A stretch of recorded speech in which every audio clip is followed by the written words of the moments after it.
Bismillahirrahmanirrahim. Assalamualaikum warahmatullahi wabarakatuh.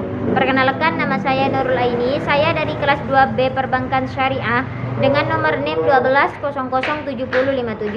Di sini saya akan membahas tentang pengertian dororiyat, hajiyat, dan tahsaniyat. Yang pertama, dororiyat. Dororiyat adalah tingkat kebutuhan yang harus ada atau disebut dengan kebutuhan primer. Bila tingkat kebutuhan ini tidak terpenuhi, akan terancam keselamatan umat manusia.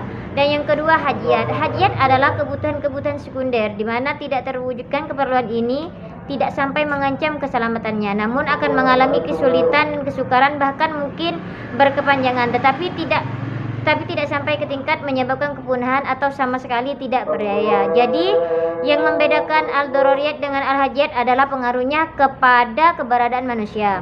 Dan yang ketiga, tahsaniyat. Tahsaniyat adalah dalam kurung tersier, yaitu semua keperluan dan perlindungan yang diperlukan agar kehidupan menjadi nyaman dan lebih nyaman lagi, mudah dan lebih mudah lagi, lapang dan lebih lapang lagi. Begitu seterusnya dengan istilah lain adalah keperluan yang dibutuhkan manusia agar kehidupan mereka berada dalam kemudahan, kenyamanan, kelapangan. B. Alasan penetapan ketiga kategori tersebut. Makasih syariah berarti tujuan Allah dan Rasulnya dalam merumuskan hukum-hukum Islam. Tujuan itu dapat ditelusuri dalam ayat-ayat Al-Quran dan Sunnah Rasulullah sebagai alasan logis bagi rumusan suatu hukum yang berorientasi kepada kemaslahatan umat manusia. Sebagaimana dikemukakan oleh Abu Ishaq Al-Saitibi bahwa tujuan pokok disyariatkan hukum Islam adalah untuk kemaslahatan manusia baik di dunia maupun di akhirat. Lebih lanjut, Abu Ishaq Al-Saitibi melaporkan hasil penelitian para ulama terhadap ayat-ayat Al-Quran dan Sunnah Rasulullah bahwa hukum-hukum disyariatkan Allah untuk mewujudkan kemaslahatan umat manusia baik di dunia maupun akhirat. C. Hubungan antara dororiyat, hajiyat, dan tahsaniyat. Mengenai hubungan antara ketiga kategori ini mempunyai hubungan yang berjenjang, mulai dari yang paling terpenting sampai kepada yang dianggap pelengkap, yaitu al-dororiyat, keperluan dan perlindungan yang bersifat asasia di syariah primer, elementer, fundamental. Al-hajiyat adalah keperluan dan perlindungan yang bersifat sekunder, suplementer, dan tahsaniyat adalah keperluan yang bersifat tersier, komplementer. Hubungan antara ketiga jenis dan tingkat keperluan dan perlindungan ini oleh Al-Saitibi dijelaskan sebagai berikut.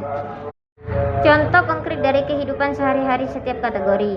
Yang pertama, ad-dororiyat adalah kebutuhan yang harus terpenuhi agar manusia dapat bertahan hidup di atas permukaan bumi secara manusia. Kalau salah satunya tidak ada, maka hidup manusia akan terancam berada dalam kesulitan yang sangat besar dan berkepanjangan dan akan membawa kepada kepunahan. Contoh, kalau pembunuhan dibiarkan terjadi dan tidak ada perlindungan terhadap nyawa manusia, maka kehidupan manusia di permukaan bumi akan terancam karena tidak bisa hidup tentram, bahkan bisa membawa kepada kepunahan karena bisa jadi akan saling membunuh dengan alasan yang sepele atau hanya dengan alasan untuk memuakan dendam. Dan yang kedua, hajiyat.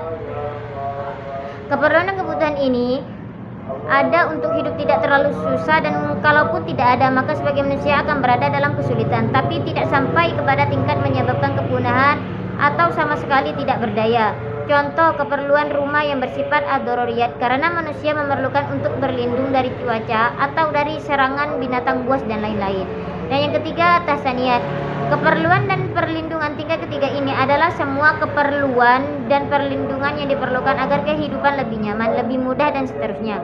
Contoh, tidur di atas kasur, memasak makanan, menyediakan berbagai jenis bumbu, menciptakan dan menggunakan berbagai alat untuk transportasi dan sebagainya, termasuk ke dalam al-tahsaniyat.